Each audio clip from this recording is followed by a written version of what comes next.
সবাই ঠাকুর বিসর্জন দিতে গেছে, সবাই। তুমি কেন কাঁদছো ঠাকুর বিসর্জন দিতে গিয়ে? আরে শুনো, আমি ঠাকুর বিসর্জন দেব না। কেন কেন? কেন কাঁদছো বুকো? শুনো, আমি দেব না ঠাকুর বিসর্জন। আমি শুধু বড় ঠাকুর চাই, আর ছোট ঠাকুর চাই না। মামা বাইরে থেকে ফেললে না কষ্ট পাবে। বাইরের ঠাকুর ফেললে কষ্ট পাবে না, ওটাই নিয়ম। ঠাকুরকে পুজো করা হয়, তারপর ঠাকুরকে বিসর্জন দিতে হয়। না,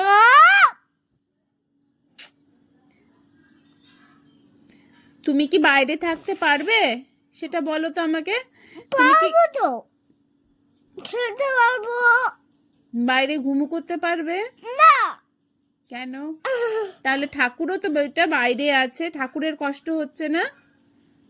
হ্যাঁ রাতে রাতে তো হবে। মাম্মা